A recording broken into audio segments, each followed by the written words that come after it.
Hello guys, welcome back to the channel. I'm going to be discussing the topic of protein powders on the carnivore diet. Are protein powders carnivore? What are the pros? What are the cons? All to be discussed. Now there are many definitions for the carnivore diet. How much do we have to eat of animal foods to be considered carnivore? What is the cutoff? What is the line?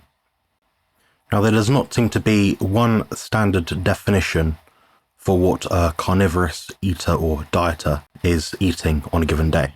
There's different definitions for what a carnivore dieter is. I would say that perhaps 70% of someone's nutritive intake from animal foods makes them hypercarnivore. So that might be step one of being a carnivore, or at least animal-based.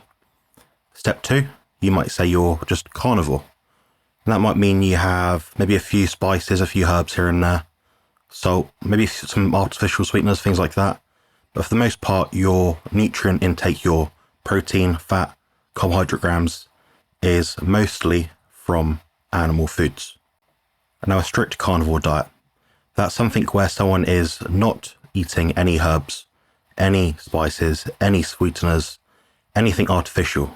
They're simply eating meat, dairy, fish, fat, eggs, all that sort of stuff, water, drinking water. That's what a strict carnivore is. Now, there's not many people out there that actually follow a strict carnivore diet, so for someone to tell me that I'm not a carnivore because I have whey protein powder, weird, very weird. What's interesting about all this is that an animal that is known to be a carnivore, such as a lion, would have maybe 95% of the nutrient intake from animal foods. But inevitably, without choice perhaps, they'll eat foods that contain some plant matter in them. So think of a undigested plant, fruit or something that'd be eaten by an antelope in the wild. You can't be strict carnivore. Even the strictest of carnivores are not carnivore, strictly speaking. Believe it or not, there are some pros of protein powders on the carnivore diet. I'm going to outline some of them. For a lot of people, they are convenient and they are time-saving. It's quick to just add some protein powder to a bottle of water, drink that, done. That's a little meal. Now, you end up having to add fat to that to make it balanced in macronutrients, but for the most part, it is quite handy. For some people, it can help them meet their daily protein requirements. Now, when you're eating just meat and fat, it's going to be quite hard to not meet those requirements, but for some cases, it is helpful.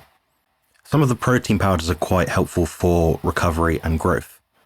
Now, they do contain a complete amino acid spectrum.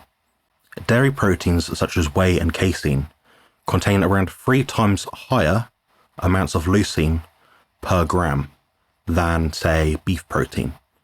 So they're actually more helpful for people that are trying to build more muscle and activate the muscle building signal in the body. For some of us that are athletes, it is particularly helpful for, adding in a new food source. So you're not sort of eating 1 or 2 different foods in one day. When you have a very high energy requirement, a high food mass requirement, it is better to have more variety of foods. It makes it more possible. There are some examples of people that can thrive on a very, very simple 1 or 2 food kind of meal plan, but they are few and far in between. For people that tend to undereat, they're quite good. They are, in a lot of cases, hyperpalatable. They have a sweet taste, which people find quite nice, Now, the idea of the carnivore diet is to, for most people, get into a healthy body composition, have a healthy weight, have a better sense of well-being. I completely get behind that, but some of us are using it slightly for sports performance purposes. So in that instance, having an extra food through protein powder is useful. For some people, going onto a strict, lion diet might be disadvantageous. It might make it too hard for them to adhere to. So adding in something like a protein powder is particularly useful. This is an example of where transitioning to a carnivore diet, at least a more strict carnivore diet, can be benefited from adding such supplemental foods. There are some cons of protein powder on the carnivore diet. In most cases, when a food is processed, the nutrient density or the nutrient value of that given food will likely decrease. For example, in a whey protein powder, it might have, less minerals, perhaps less vitamins, things like that. So it is, although a complete kind of food, it might not have everything, so you could not thrive on a protein powder. It would be suboptimal, and you might actually suffer some ill health consequences because of it. Some protein powders do contain some artificial colours, flavourings and sweeteners, which for people, especially with metabolic disease, that can be quite unhealthy, can be quite damaging in some cases. So it is a case of trial and error, and if you aren't sure, just stick to the meat and fat. You can't go too wrong with that. In addition, some people have cases of severe sugar addiction. So they might actually be necking loads of protein powder just because they want that sweet taste. So in that kind of instance, it's not helpful. In many cases, some protein powders can be more expensive than their whole food counterparts. On a side note, some protein powders can be particularly high in deuterium, as by default they are more processed than a whole food. So this can be particularly unhealthy for someone that is trying to reduce deuterium content or level within the human body.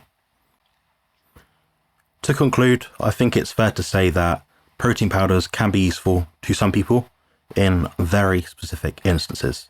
If you've watched this video, you're still stuck, you don't know what to do, you don't know what brand to look at, you don't know what might be useful to you, the link will be below in the description.